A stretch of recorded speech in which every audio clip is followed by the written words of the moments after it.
સમસ્યાને સમજીએ જેના કારણે આ કાર્યક્રમો શરૂ કરવા પડ્યા. વાત એમ છે કે ગામડા અને આદિવાસી વિસ્તારોમાં ઘણી દીકરીઓનું ભણતર અધૂરું રહી જાય છે. એમને શાળા છોડી દેવી પડે છે. આની પાછળ ઘણા કારણો હોય છે, સામાજિક, આર્થિક, ક્યારેક તો શાળા દૂર હોવાના કારણે પણ. એટલે જ એમને ભણતર ચાલુ રાખવા માટે એક ખાસ સપોર્ટની જરૂર પડે છે. તો આ સમસ્યાને પહોંચી વળવા માટે દેશના લેવલ પર શું થયું? ચાલો એ જોઈએ. શરૂઆત કરીએ કસ્તુરબા ગાંધી બાલિકા વિદ્યાલય યોજનાથી, જેને આપણે ટૂંકમાં KGBV તરીકે ઓળખીએ છીએ. સરળ શબ્દોમાં કહીએ તો KGBV એ ભારત સરકારની નિવાસી શાળાઓ છે. મતલબ કે અહીં દીકરીઓ રહીને ભણી શકે છે. આનો મુખ્ય હેતુ એ જ છે કે એવા વિસ્તારો સુધી શિક્ષણ પહોંચાડવું જ્યાં શાળાઓ ઓછી છે અને દીકરીઓ માટે ભણવું ખરેખર એક પડકાર છે. આ એક બહુ જ મહત્વની યોજના છે અને એની શરૂઆત થઈ હતી વર્ષ 2004માં. સાચું કહીએ તો આ દેશમાં કન્યા કેળવણી માટે એક મોટો અને ઐતિહાસિક નિર્ણય હતો. આ યોજનાના જે લક્ષ્યો હતા એકદમ સ્પષ્ટ હતા. પહેલું, ગામડામાં દીકરીઓનું ભણતર વધારવું.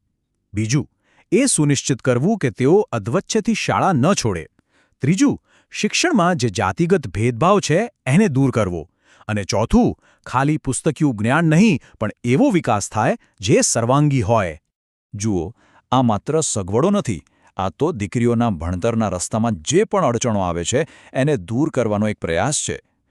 કારણ કે સીધી વાત છે, જ્યારે રહેવા, જમવાની અને પુસ્તકો ગણવેશની ચિંતા જ ના રહે ત્યારે જ તો ભણવામાં બરાબર ધ્યાન આપી શકાય ને. આ યોજનાનો ફાયદો કોને મળે છે? તો આ ખાસ કરીને એવા સમુદાયોની દીકરીઓ માટે છે જેમને વર્ષોથી શિક્ષણની એટલી તકો મળી નથી. જેમ કે અનુસૂચિત જાતિ, અનુસૂચિત જનજાતિ, અન્ય પછાત વર્ગ અને લઘુમતી સમુદાયની દીકરીઓ. તો આ તો થઈ રાષ્ટ્રીય સ્તરની વાત, પણ ગુજરાત જેવા રાજ્યોએ પણ પોતે આગળ આવીને આવા પ્રયાસો કર્યા છે. તો ચાલો હવે આપણે ગુજરાતની જ આવી એક યોજના જોઈએ, ગર્લ્સ લિટરસી રેસિડેન્શિયલ સ્કૂલ, એટલે કે GLRS. GLRS એ ગુજરાત સરકારની ખૂબ જ ખાસ યોજના છે. KGBVની જેમ આ પણ રહેવા, જમવાની સુવિધાવાળી શાળાઓ જ છે, પણ અહીં મુખ્ય ફોકસ કોના પર છે? રાજ્યના આદિવાસી સમુદાયની દીકરીઓ પર. GLRSના હેતુઓ પણ બહુ સ્પષ્ટ અને ફોકસ્ડ છે. જેમ કે આદિવાસી દીકરીઓનો સાક્ષરતા દર વધારવો, એમના વિસ્તારોમાં ડ્રોપઆઉટ રેટ ઘટાડવો અને ગુજરાતના જે અંતરિયાળ વિસ્તારો છે ત્યાં સુધી સારું શિક્ષણ પહોંચાડવું. આપણે KGBV અને GLRS બંને વિશે જાણી લીધું છે. તો હવે શું? ચાલો બંનેને બાજુ-બાજુમાં મૂકીને સરખાવીએ. એનાથી બંને વચ્ચે શું ફરક છે અને શું સમાન છે એ વધુ સારી રીતે સમજાશે. આ ટેબલ પર નજર કરીએ તો તરત જ ખબર પડે છે કે બંનેના સ્કેલ અને ફોકસમાં કેટલો મોટો તફાવત છે. જુઓ, KGBV એક રાષ્ટ્રીય યોજના છે જેને ભારત સરકારનું શિક્ષણ મંત્રાલય ચલાવે છે અને એમાં SC, ST, OBC, લઘુમતી એમ ઘણા સમુદાયો આવી જાય છે. બીજી બાજુ GLRS એ માત્ર ગુજરાત સરકારની યોજના છે જેને આદિજાતિ વિકાસ વિભાગ સંભાળે છે અને એ ખાસ કરીને ST દીકરીઓ પર જ ફોકસ કરે છે. એટલે જો બંને વચ્ચેનો સૌથી મોટો તફાવત કાઢવો હોય તો એ છે લાભાર્થીઓનો.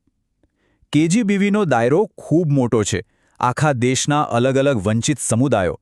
જ્યારે GLRSનો ઉદ્દેશ એકદમ સ્પષ્ટ છે, ગુજરાતની આદિવાસી દીકરીઓ. એમના પર જ વધુ ઊંડાણપૂર્વક અને ફોકસ્ડ કામ કરવું. તો આટલા તફાવત હોવા છતાં સૌથી મહત્વની વાત શું છે એ કે ભલે બંનેના કાર્યક્ષેત્ર અને ટાર્ગેટ ગ્રુપ અલગ અલગ હોય પણ બંનેનું અંતિમ મિશન તો એક જ છે. અને એ મિશન શું છે?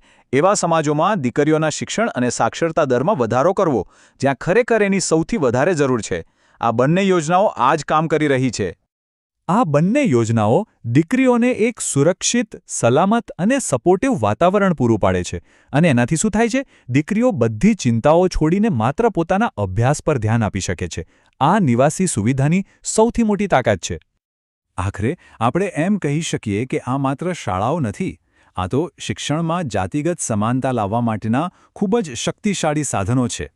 આ યોજનાઓ એ વિચારને સાકાર કરે છે કે દરેક દીકરીને ભણવાની સમાન તક મળવી જ જોઈએ. આ એક વાક્યમાં જ આ બંને યોજનાઓનો આખો સાર આવી જાય છે કે તેઓ કન્યાઓ માટે સુરક્ષિત નિવાસી શિક્ષણ પૂરું પાડે છે. અને આ જ એમનું સૌથી મોટું અને મહત્વનું યોગદાન છે. તો અંતમાં એક સવાલ સાથે આ વાત પૂરી કરીએ. એક શાળાની સાચી તાકાત શું છે? શું એ ફક્ત પુસ્તકો અને પરીક્ષાઓ પૂરતી જ સીમિત છે કે પછી એક એવી જગ્યા છે જે સપનાઓને પાંખો આપે છે અને આવનારી પેઢીઓનું ભવિષ્ય બદલી શકે છે? આના પર